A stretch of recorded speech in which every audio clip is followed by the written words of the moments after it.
Hi, everybody. Welcome to this new episode of In the Fire Garden. I'm joined with all around incredible author who writes everything you can imagine, Jiang, uh, with her new book. I have a PDF version. I don't have my physical copy with me yet, but this would be the cover. I'm waiting for my copy to arrive, but I was fortunate to be able to read uh, an ebook version right now. So, Ai Jiang is a Chinese Canadian writer, a Nebula Award finalist, and an immigrant from Fujian. She is a member of the HWA, SFWA, and Codex. Her work can be found in fantasy and science fiction, the dark, uncanny, among others, really among so many others. She is the recipient of Odyssey Workshop's 2022 Fresh Voices Scholarship and the author of the book we're here to talk about here, Linghun and I Am AI. Find her on Twitter at @ijiang_, which I'll put in the description box, and then online at her website, ijiang.ca, which I'll also put in the description box. I'll put the link to buy her book, which just ran out of its first printing. So we're waiting for that next batch to arrive, but you will be able to order it. So I thank you so much for taking time out for me. Oh, thank you for having me. And interestingly, your website is a Canadian uh, website, but you're in overseas, aren't you? No, so I am back in Canada Oh, now you're back in actually, Canada. but Okay. but I was abroad in Edinburgh, Scotland for a year for school. Okay, that's cool. Yeah. I knew you were over there. I just didn't know where. But yeah, that's awesome. So I about uh well, just some general questions before we kind of talk more in depth about Ling Hun, but because you're so interesting, there's so much going on with your writing and personality wise, you're so interesting that some things that have stood out to me that I want to ask you about is a lot about because you're so prolific of a writer, but you also have this what I saw you tweet one time, a crazy writing schedule. I thought one time I saw you say that you were up for like 36 hours writing something. Is that like a usual thing that you are able to pull off? So it's weird because when inspiration strikes, or if there is a deadline, I can stay up for like 2, 3, 4 days at a time writing. I don't know what the quality is like, but I am writing. Um, yeah, but like sometimes I go through long droughts of like no words at all, but then sometimes I'll have like 2 to 5,000 words a day or every other day, something like that. Right now, I am that dried up moment of not writing a lot of words because I'm like dedicating a lot of time to other things like promotions as Linghun is coming out and I'm doing Odyssey. So technically I'm writing words for that, but I don't see it as like you know what I mean? It's like very different from like working consistently on like a project or something like that. It's more like reflective work. Yeah, I was gonna wonder about that too because you have so much writing, and obviously when it's published, it's very different from when you've written and submitted. There's that whole timeline, but you have so much stuff that's coming out, kind of in these very close together cycles. So just perception wise, it seems like you're the well is like always there to draw from. So I was wondering almost like, do you get blocked, or is it a matter of you have so much to say, sometimes so many ideas that it's hard to keep track of them, and you have to kind of like how do like just is it more like blocking from overabundance, or sometimes that you just don't have words, but like you said, right now it's promotional stuff that's kind of creating the blocking. So when I was first started like starting to write, I had like a lot of ideas. So I was just trying to churn out pieces as fast as I can to get them out. So a lot of the stories you see published are actually first drafts. Um, and but then as like my writing journey went on, I took more and more time with each piece. So like right now, especially with Odyssey and like all the new skills and craft related knowledge I've gained, I feel like I'm writing a lot slower now because I'm paying more attention to all these things that I was clearly not getting right before. Um, and like all the plot holes or like, character development issues I have with my stories. And I feel like a part of that is slowing me down in writing, but like all for the better, I would say. Yeah. Yeah. So yeah. So with all that writing and going on, and then like you mentioned, you were in school, and then you have Odyssey, and you've been doing a number of kind of like editor things because on Twitter you've announced like, oh, here's this anthology that you helped edit and put together and all. So a lot going on. How are you balancing these things? I feel like I was a lot better at balancing things before, and now I'm just a hot mess.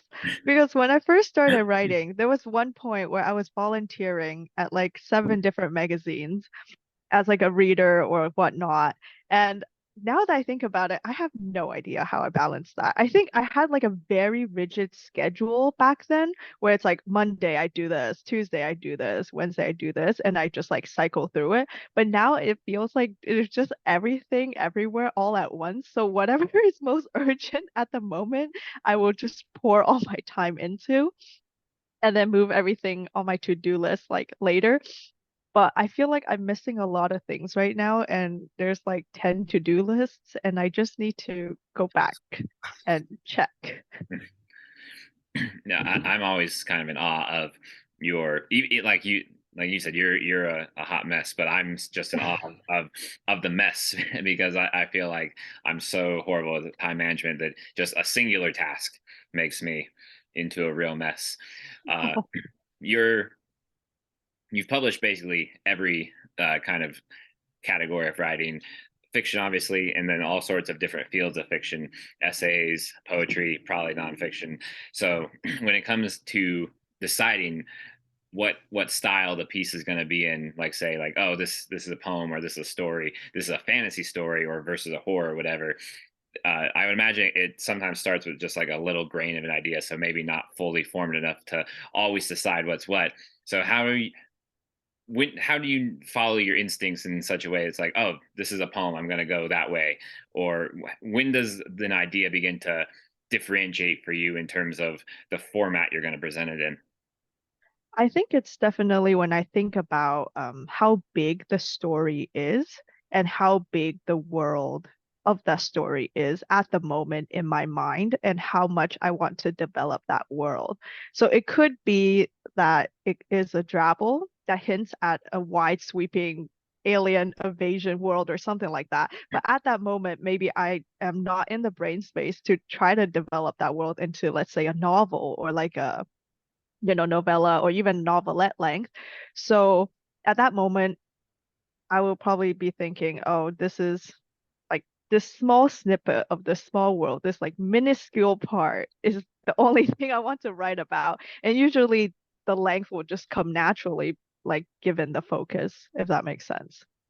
Yeah, definitely. So before, sorry, asking you to read us a little bit of Linghun and introducing that to us, I wanted to ask you about the style or the categories you kind of work in. Linghun, sort of a ghost story, so kind of in the but a very interesting take on the ghost and the ghost story. Uh, so probably more in like maybe a horror category or mystery or all those things. It could be lots of things, but I love it just as just great writing, great reading.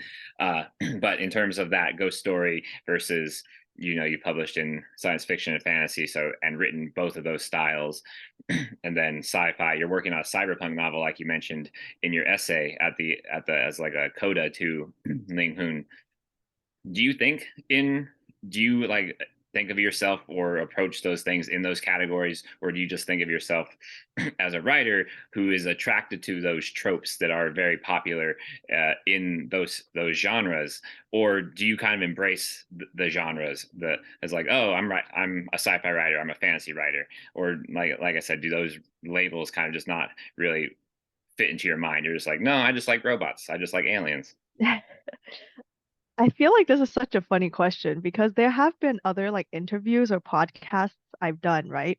Where people will introduce me as whatever the work they have read from me genre, as in like they'll be like, oh, this is I, the horror writer, or whoever knows me from sci-fi, they'll be like, this is I, the sci-fi writer, or whoever knows me as like, my realist fiction or something, they'll be like, this is I, the literary writer.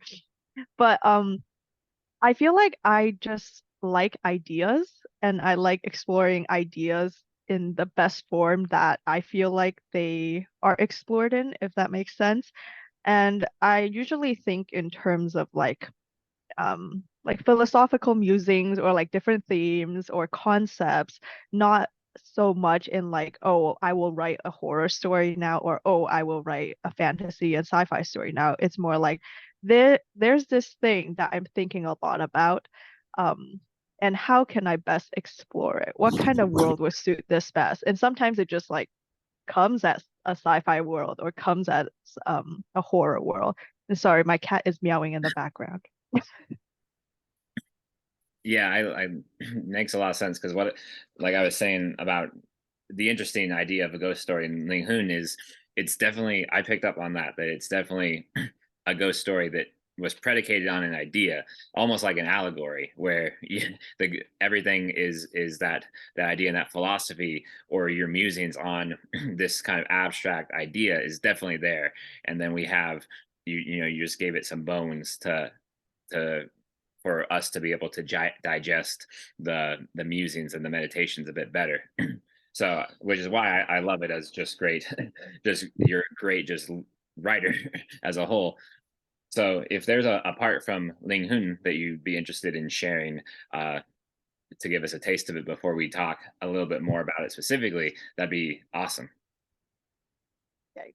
So I suppose because not many people have heard the beginning yet, so I will just start from the beginning. Sounds good. Wenqi, I stumbled dizzy and carsick into the kitchen to find mother unpacking. Her eyes dart everywhere rather than focusing on the task at hand. Bowls and plates litter the island, the dining table, and the edges of the sink. Cupboards sit open, empty. Father stands next to her, rubbing a hand across his stubbled chin, running a finger along a growing shadow of a mustache. His other hand rests against the sink, twitching, not knowing where else to place it or what he should be doing with it. The agent said it might take a while before he appears, Mother says in a feverish whisper, fixing her hair the way she used to right before leaving for a job interview. Before we got the house, she worked in a travel agency downtown, but that didn't last long. Mother said there was a new coworker who too closely resembled what my brother would have looked like as an adult. Their names were also similar. In the pamphlet she gave us, it says placing the items or photos around the house might help, Father says. Mother flings herself over to a box by the fridge and rips it open. She takes out several framed family photos. None are recent. All the pictures, like my brother, are frozen in time. Mother hurries around the house while father and I stare. She places one frame on the dining table and one on the coffee table in the living room. Her footsteps thunder up the stairs. Doors open, close. Footsteps pitter, patter, pitter, patter. She returns, and I imagine she has placed a similar family portrait on the desk in my room. Mother, with her hand on my shoulder, the other hand on my brother's. Father behind her with a hand at her waist and the other on my brother's head. When mother returns, she grabs a stack of unframed photos, this time of only my brother. Ultrasounds, preschool, and kindergarten pictures, him in a graduation cap holding a certificate of excellence at the end of first grade. His photos end there. A younger me, half my brother's age, stands in the picture, clutching his arm with a wobbly smile and missing teeth. I'll stop there. Awesome. Great setup.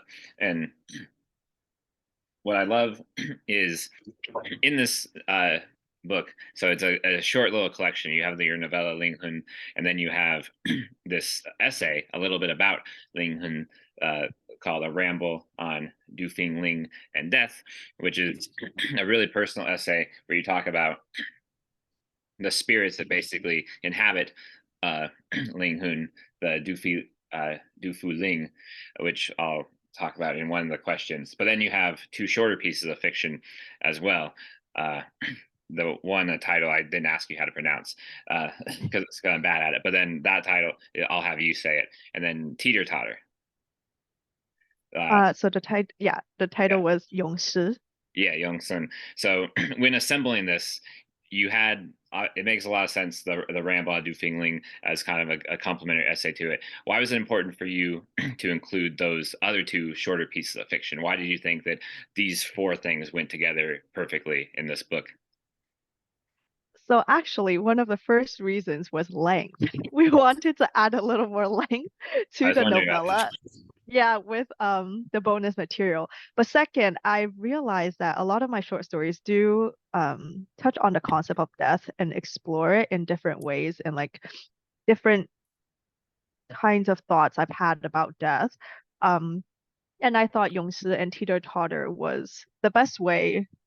I'm not the best way, like the best companions, I suppose, to Linghun, but it's also kind of different from it in the sense that they are more dark fantasy rather than set in like reality, right? Or I suppose in Linghun, it's not quite reality either if you think about it.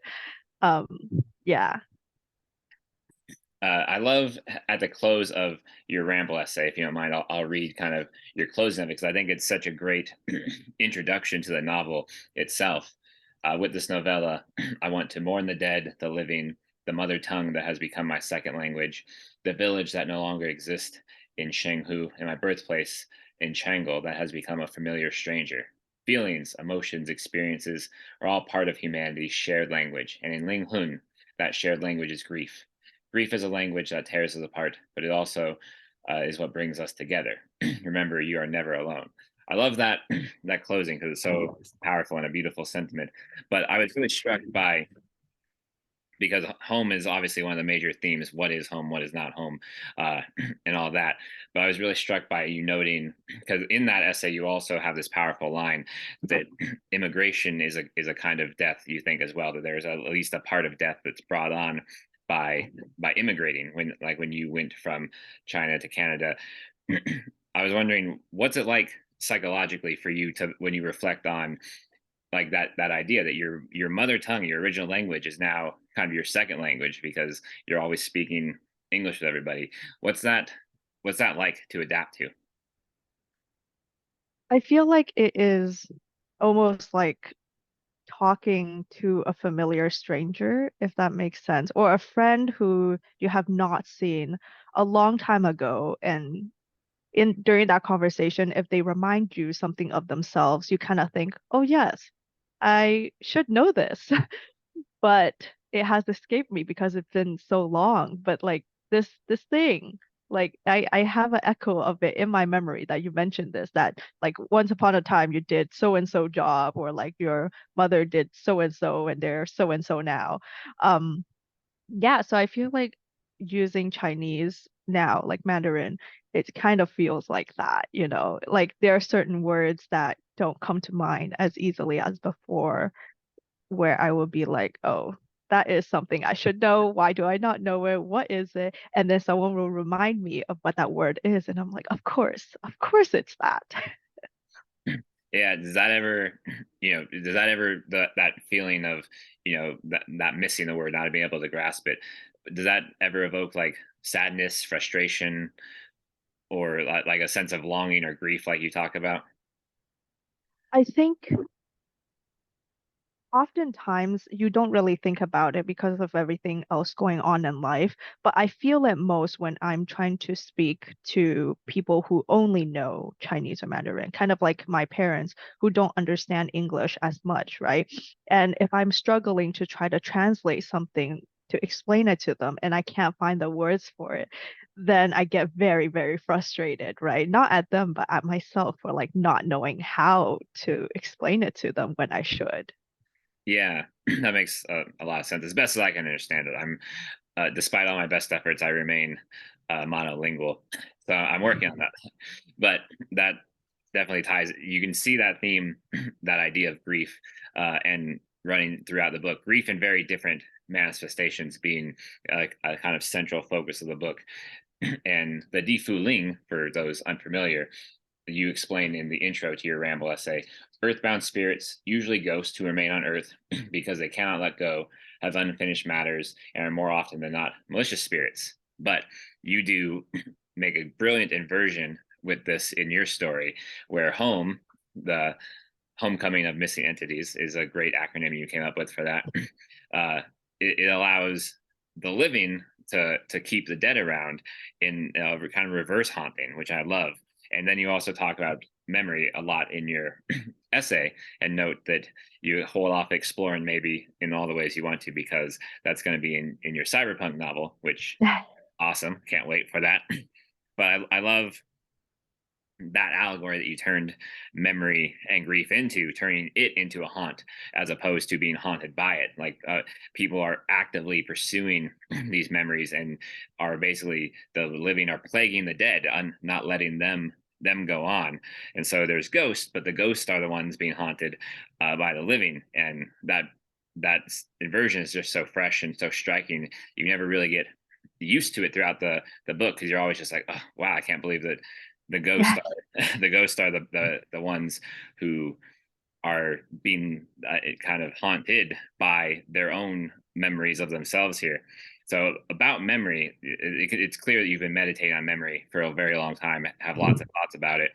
Uh, when in all your meditations on memory, did you recognize that this is going to be pivotal to maybe not just other stories you're working on, but to this story, and maybe ghost stories as a larger kind of a genre of writing, that memory can be as problematic for the dead as it is for the living? So I actually talked about this in like a different podcast, about how it's very interesting because the way we see ghosts is basically stalled at the moment of their death, right? So let's say a family member passed away.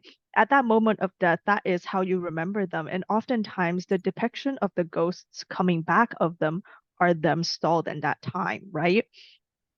So let's say they're 30 and then they come back and like the image of them look exactly the same, 30. And I always wonder if like ghosts age, I suppose, in a way. Like, do they just hold on to the memories that they have when they pass, or are they making new memories in another realm, perhaps? And the concept of ghosts and the way we think about it is just the way that like the living understand the concept of ghosts. And maybe the concept, like maybe the ghosts themselves have been like aging and moving on and just without us knowing. Yeah, and that seems definite as like one of the maybe like a starting point or a central point in this idea of world building, which is such a a huge concept that we hear about in fantasy writing, sci-fi writing, all that stuff. It's pivotal in all writing, but it just has more of like a kind of connotation in the genre writing. It's for whatever reason, it's like, well, literary writing and realist, you have to develop the world and everything too, but for some reason it's more of like an obsessive uh discussion in those other things. But when it comes to world building and building out Linghun, then, and talking and wondering about like the identity of Ghost now, because they're going to play a central role in this story, what went into developing this world? What was kind of like your process for crafting the characters and the storyline and all that?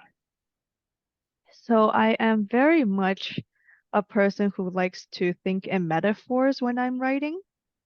And that definitely played a big part in the creation of Linghun in terms of not only creating the ghosts, but the characters and the town itself.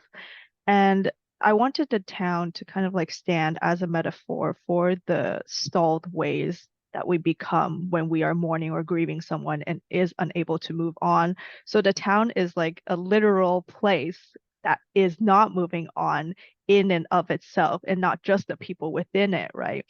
Um, I'm trying to see how I can put this without giving too much away, but it's like they have libraries where like all the books are outdated and even the new books are outdated versions of the old books. And like it's just a place where like there are a lot of old homes that don't seem to be updated at all as well. And there's like no technology and yes, I won't go too much more into it, but it's like very much a place stalled in time, and that's how I wanted it to feel to the readers. And for the people, I wanted to give like a very similar vibe to them because they are people stalled in time who are like mourning and grieving their loved ones, right? But in terms of the ghosts, I kind of wanted them to be a physical manifestation of that same mindset, right? But also to kind of change by the end. But I will also withhold from saying too much about that. So when you're devising these metaphors and trying to then flesh them out and and make them more concrete for your story, do you have a process where you maybe like make visual components, like you have maps or something you draw for yourself, you hang pictures or charts up on walls, or is it all notes, or is it all in your head? Most of it is all in my head. I tend to do a lot of my writing in like through thinking and not the actual writing itself. So I will come up with an idea and it'll be like bare bone idea, like living, haunting the ghosts. And then I'll jot that down. And then I'll keep thinking about what the implications of those are, like the different consequences, the different characters that might be influenced by them. And whenever they come to mind, I'll just like quickly jot them down in my phone notes. It's like not very organized. It's literally just like notes everywhere. Um, And then that idea will like continue to fester in my mind, sometimes in the middle of the night, get up, jot it down, or during a drive, try to stop at a red light, jot it down, things like that. But most of it, yeah, I don't have a very rigid way of thinking about like ideas and developing them, and it just kind of comes when they come. I wonder what your computer files are like. Do you have a hard time finding Oh, finding stories you're looking for? I mean, I don't have a hard time finding them. I don't know if you know the term organized chaos, Uh, where from the outside it looks absolutely wild, but I know where everything is. But everything is like, you know, the desk icons, everyone has them like in neat rows. Mine are like stacked on top of each other, just like everywhere. I feel that my desktop is pretty wild. I don't even bother to look through it. It's just I've let it the weeds reclaim the land, basically.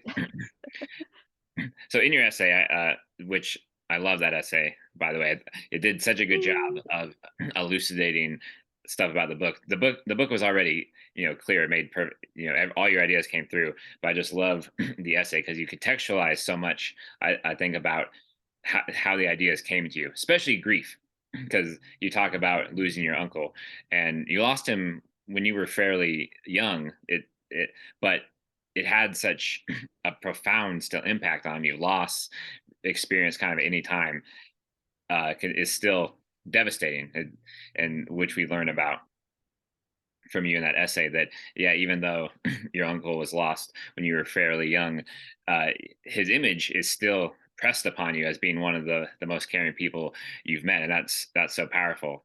And I love your kind of processing of grief, not just for yourself, but just this idea of grief and trying to understand how people process it in the story. Because so much of that is built upon a grief for the dead and a grief for a life that could have been, a grief for your own self. Like when Wenqui is processing her mother's grief for her brother, and that grief is essentially a love, a surrogate for love, or a love itself in a way. And she's grieving because her mother is withholding love from her, and it creates this real rich family dynamic that's also very heartbreaking. uh, how important for you was this book for you in writing all this, when that memory, we'll say, popped up and you were trying to work through, grief, personal grief as a whole, trying to understand it as like, what is grief? What are we grieving for when we're actually grieving? How do we let go of grief? And or is holding on to grief good? Because there's definitely a component in Linghun where, in home, holding on to grief has its value, because you can actually tangibly bring, your bereaved can be with you again. But obviously there can be some consequences of that. So what was this book like, and I guess bringing and your relationship with grief, how has that changed from this book? I will start by first saying that I feel like a lot of people are afraid of forgetting people they have lost, like not just people, but also memories. And it almost seems like if they don't constantly remind themselves of that person or that memory, that they're almost wronging that person in a way, if that makes sense, right? Like if someone, let's say, loses their late spouse and they're like, I cannot move on, I have to hold on to them forever, or it's like I'm wronging them in some way or like betraying them in some way. Um, I have no idea where I was trying to go with that. So we're gonna leave the thought at that. But in terms of personal relation to the story, I feel like it's very interesting in how a lot of the times when I write these stories or like work on books, I don't think about personal relation to them until afterwards when I realize it draws on um personal experience and memories and like relationship with others. Like usually it's just I start thinking about grief and like mourning and just that idea completely removed from myself at first. And but then when I write and develop the story and after especially after I complete and finish it, when I reflect on it, I realize just what aspects of my life I had been drawing on to write the story. So it's like a very unconscious like drawing on what you know, to write the story, but you never realize what part of what you know that you put into it until after you reflect on it. Yeah, that makes a lot of sense, because and it makes sense, of course, uh imagining or thinking about all fantasy, science fiction, kind of horror, all those genres that sometimes people maybe misunder that people call genre work, because it definitely has to be born somehow out of some personal relationship with the text in some way, but obviously it kind of gets buried or transfigured quite a bit, like you note, and then those relationships come about unconsciously. uh, so is that kind of how your story? Would you say that's maybe by and large true for a lot of your stories, that maybe more often than not are there's some personal seed uh, behind the metaphors, as opposed to just, oh, this is just a imaginary fancy that has that I'm completely detached from? I definitely think all of my stories, like they are born from passion of an idea of something that I'm trying to work through in my own life, some kind of like issue or some like thing, political, social, or otherwise, I've been really trying to think about in my life, if that makes sense. Yeah. Earlier you said that you like these genres, the fields that they allow you to work in for exploring your ideas, essentially because the venue that you can work in is so grand. Like in science fiction, fantasy, all that, you can basically have the entire cosmos to a degree that realist fiction doesn't permit. uh Literally, like realist fiction can uh turn the cosmos into like a little metaphor and all that, but you get to actually explore as grand of a terrain as life can exhibit for you. When did you uh look when did your love of these genres develop, and when did you kind of start writing in them? So when like right from when I was younger, I read a lot of like speculative fiction, science fiction, fantasy, not as much horror actually. Like growing up, right? And at that time, I only knew books as books. I didn't know there was like a bunch of different genres. It was just this looks cool. I'll read it. It sounds good. Where can I find other stuff similar, right? And at that time, my mom didn't categorize books either. Like, this is your serious fiction or this Yeah. is your entertaining fiction or whatever. She was just like, yeah, just read some books. And I was like, okay. And she will like bring me to chapters and I'll be like, okay, I picked this book. She's like, okay, yeah, buy it. Because at that time, like her English wasn't that great either, right? So she had no idea what any of the books were really about.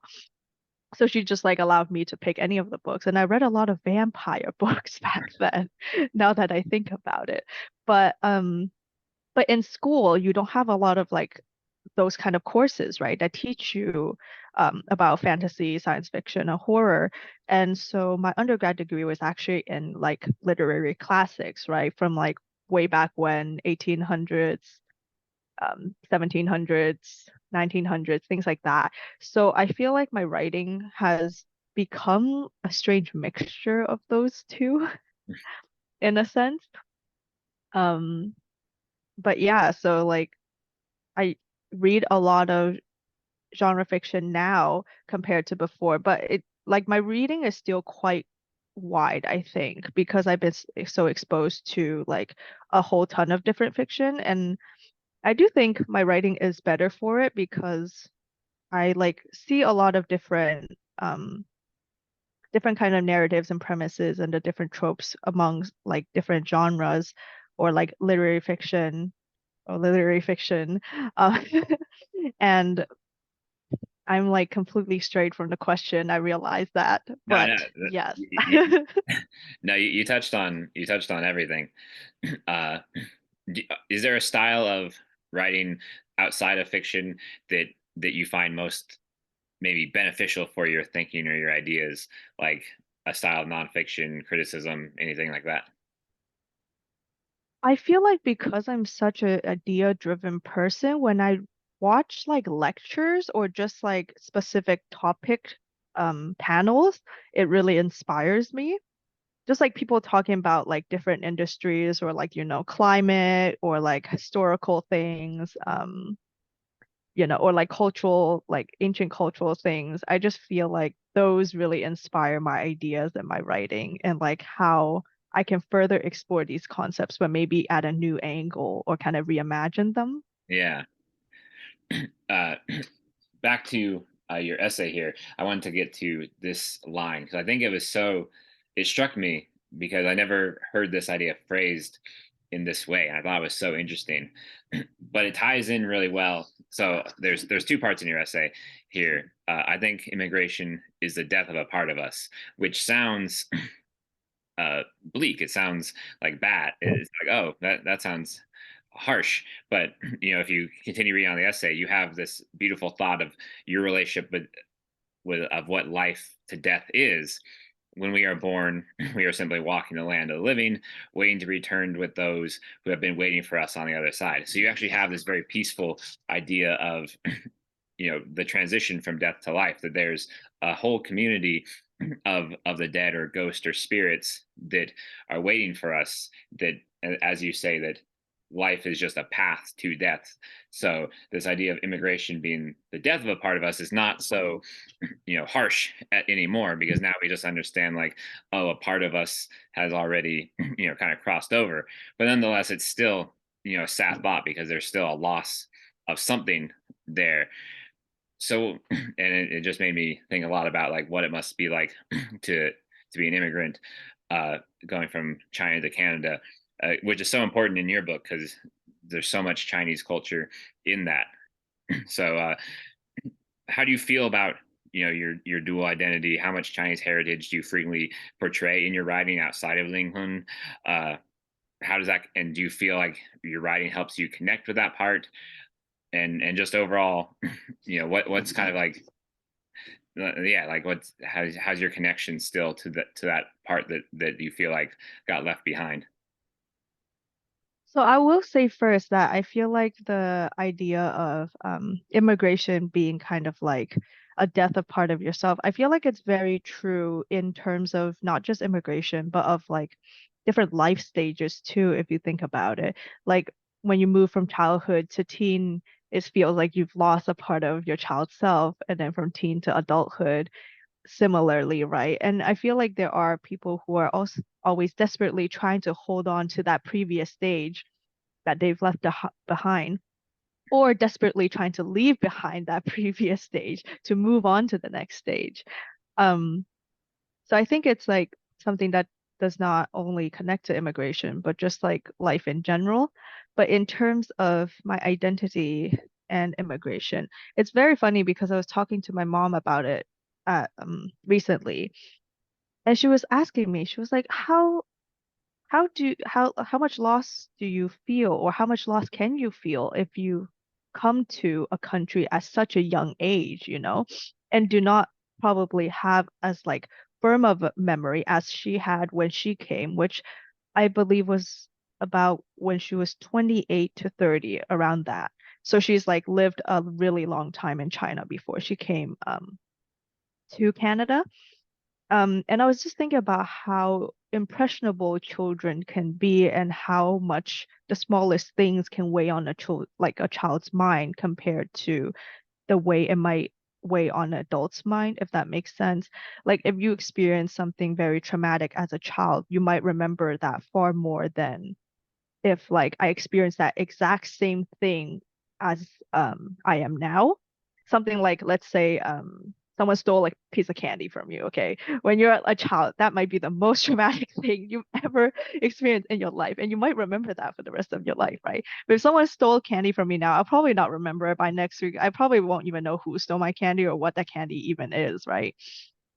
Um, so I feel like that kind of feeling of like of almost like exaggerated, but not quite exaggerated in my childhood's mind of like losing a home, of being like ripped apart from somewhere you were rooted in, comes into my writing a lot, and that like and the exploration of identity in general, of like knowing who you should be, but not quite knowing who you should be, and then knowing who you want to be, but not quite knowing how to become that, if that Yeah, makes sense.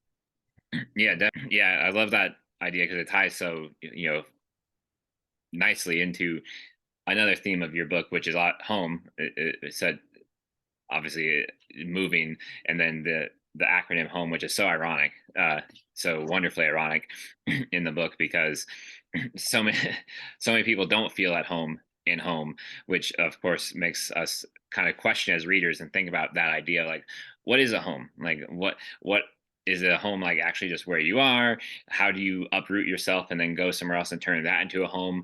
What do you need to bring with you to make it more homely, or versus what should you actually leave behind in order to make this new place fresh and not haunted, as opposed to bringing your ghost with you and all these things. So I love that you're making us, or kind of walking us through that philosophical discussion we can have with ourselves. So for you, when thinking about like what goes into a home, how to make a home, that idea of home for the story, what were some of the things that you were uh, thinking about, like how do I make this home uh, a home but not a home, and how personal did that get for you? So I was actually talking about this with someone else recently too, about how a lot of the times a home might not necessarily be like a physical place or like a specific land or even a place you were born in, but maybe it is people and like the families, like either your own family, if you feel like they are like very family like, or like found families, right? I feel like people can be like a kind of home. And I feel like for the people in home in the book, that is kind of the case in which they're like holding on to their dead loved ones. And it could be the case that to say that their dead loved ones are their home, you know, like a home that they have lost, and to kind of like reclaim them is kind of like reclaiming home, or like the sense of home that you've lost, in whether it is immigrating or just moving to a new place or having lost a place. But yeah, so in connection to myself, I was thinking a lot about the concept of home for myself recently, and how because I moved out of my parents' house, so I live with my spouse now, right? And then my sister would be like, "Oh, when are you coming home?" As in like my family's house, right? But then we'll have conversations where it was like, "Oh yeah, I'm going home," and she was like, "Wait, which home? Which home do you mean?" I was like, I mean like the house with my spouse," and she was like, "Okay, so is like our home not your home anymore?" And it just became like a whole thing. But yeah, so it's like really funny because this word has like so much weight, you know what I mean?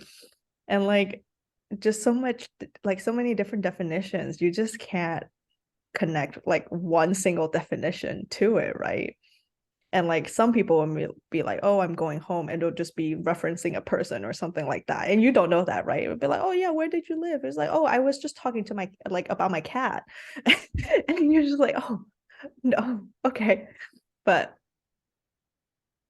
Yeah, definitely one of those words that so amorphous that I picture one thing and you're picturing a completely different thing. Okay, last couple of questions here that for you that I wanted to ask.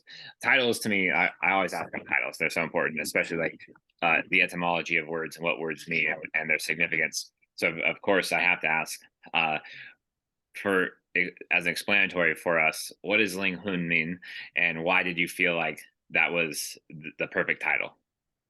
And how many so other titles did you maybe experiment with? So this story actually came from like a short flash piece I wrote titled Welcome Home. So I originally wanted it to have like the same title, right? But then we were thinking about how many like different like other different books have like a similar title and like SEO reasons and all that stuff, and then ended up turning into Home. And then I was like, but like there are so many like books titled Home already, so like I can't use that one. And then we thought about Linger or like Lingerers, right? Because that's like a big thing in the book too. But then we thought about that, oh, and like a lot of different books also use it too. So we're like, maybe not that. But so the title Linghun means soul in Chinese. And I actually cannot talk too much about it without giving parts of the book away, as you might know. Yes. So I will just say it's very, very important to the book. And you will all know why once you read it. This is directed to like the audience, of course, because you already read it. Yes, I do think soul is a very, and I love the word soul anyway. So I love that uh, soul made it as like a title, because I think that is perfectly fitting, and that's very interesting to hear some of the reasons for changing titles, which is very different than what maybe a lot of people think, that this was like the very post productiony kind of a thought process you went through, because you had to deal with thinking about like what's the best title to help people find your book, even because Home will of course make it very difficult for people to find your book versus any other book. So this out with Dark Matter Press. I think Dark Matter Inc. might be them on Twitter. What's so tell me about your relationship with Dark Matter and what it's been like to work with them. Oh, they're absolutely lovely. So what happened was I like did not even have the novella when they asked me about the novella. And they had asked whether or not I write like long form novellas. And I was like, I don't, but I can write one. And that's how that came to be. Yeah. So they actually signed me on like just a proposal of this novella, which I'm like, yeah, thanks you for your faith in me. But they were very hands-on with their editorial service and like very accessible when I was trying to work out like different issues with my novella as I was writing it, because it was my first time writing in that length, right? So I had the initial draft done, and then we had like a meeting to like address different things I needed to edit. And then my the other editor, because like the head editor is Rob, and then I had another editor working with me, Anna. She went through and like we talked about the different scenes, like additional scenes we needed to kind of flesh out the story. And so we did that. But like like outside of the details, they were like fabulous to work with, and I really enjoyed working with them. And the whole editorial process was very collaborative, and like they've definitely saved me from a lot of pitfalls where I become too wordy, because I tend to do that a lot with like a lot of flowery things and like run-on sentences. So they help taper me back from that, and but without like losing my voice. And yeah, so during the editorial process, it was like very much a collaborative thing where like if they made a suggestion that I didn't agree with, it was okay for me to push back. But then I also trusted them in like the editorial eye. Yeah, that's great praise for that, because definitely that collaborative edit is kind of what I feel like the best approach. So it's definitely a real testament to the editorial team when they're willing to collaborate like that, as opposed to sort of just the overarching, like, here's what you're gonna do. What was Dark Matter a place that you were familiar with before they kind of reached out to you? So I was published with them once before. They had accepted a short story of mine. But then outside of that, I was not as familiar with them as like some of the other markets because they were quite newer, even as like a magazine at that time. Oh, so that's cool. So you're one of the people that are helping them really grow and expand their catalog. So I suppose it's a two-way street. yeah, They're so helping me put out work. so that's definitely awesome that you're one of the like kind of flagship people. It's like, look at our brand. Look, we've got eye on the on the catalog. All right. So last question for you, then I'll ask you maybe to read us out here. I always kind of ask this one too, because I think the range of people's different feelings about things is always so interesting, because we all have maybe idealized expectations for what a first book is, what our first book would be, as opposed to maybe what it turned out. So as opposed to saying like, how do you feel about your first book? Do you feel like your first book now accomplished what you wanted it to accomplish, as opposed to staking your name as a published author? So you're happy with it, you're great. And are there any things about like the book that you're hoping to explore in future books, and that you are like, I touched on this, but I definitely didn't hit enough of it. So yeah, like definitely leaving yourself room for areas to expand on in the future.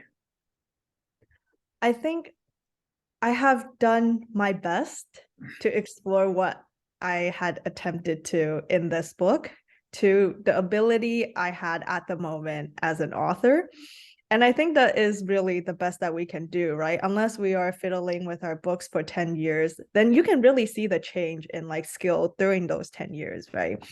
But I think my approach is I will improve with each book. And if I keep fiddling with my books, I will never write more books. But it depends on the people, right? But I think for my first book, I am satisfied and happy with how it turned out. And I do hope that with my like subsequent books, I will keep improving my craft and like my ability to tell a story and like my organization, because my organization is but Yep.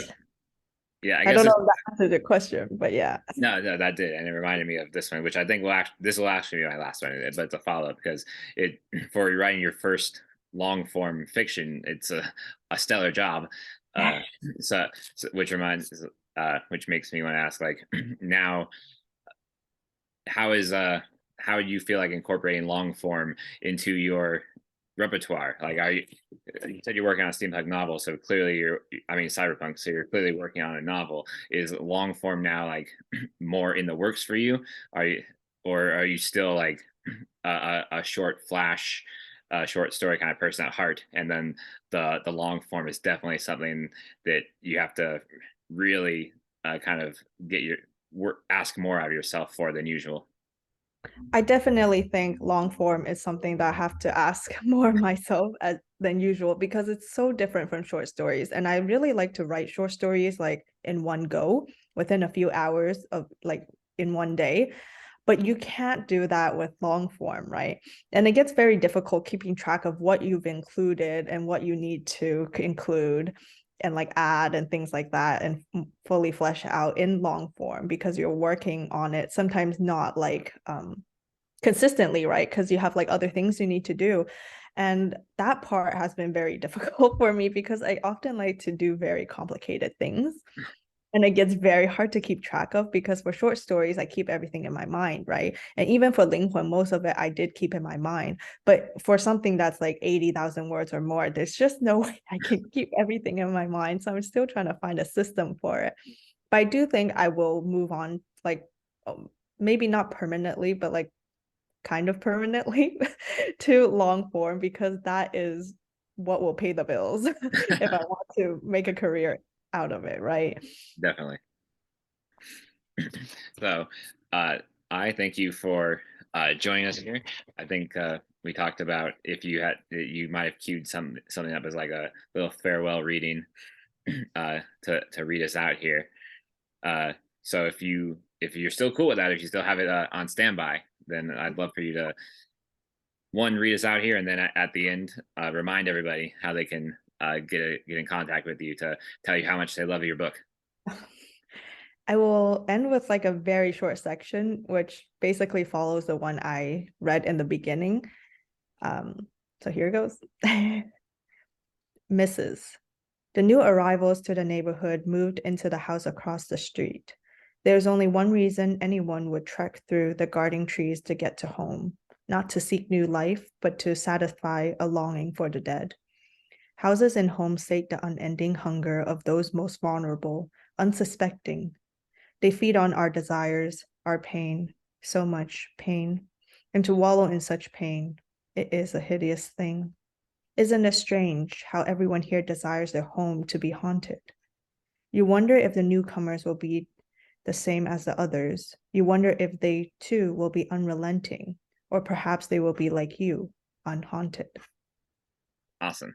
So thank you for joining me here, and remind us how we can get a hold of you.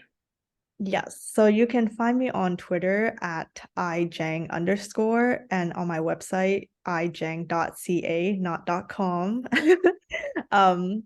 And yeah, those are like the two biggest places I would say. And if you go on my website, there are like other social media channels you can check out. Awesome. Definitely follow I on Twitter. She's great. She's lovely personality, very interactive. So if you want to talk to her and tell her how much you love your book, she will definitely reply to you and give you all sorts of heart emojis and all the like for an appreciation. Also in the description, I will have her website link, her Twitter link, and then a link to Dark Matter where you'll be able to purchase Linghun. So I thank you so much for joining me. I really appreciate it. Thank you so much for having me. And I don't know if everyone has noticed the fact that the sky just darkened around me. I did notice that a little bit. I wasn't sure. Yeah, no, okay, this actually happened once before and I thought it wouldn't happen again, but I was wrong and I just like could not stand up to go open the lights. I was like, we're gonna just roll with it. Very appropriate though for the ambiance of the novel. So, all right, everybody, thank you for joining me and I in the Fire Garden, and please come watch the next episode when it comes out. See y'all. Thank you.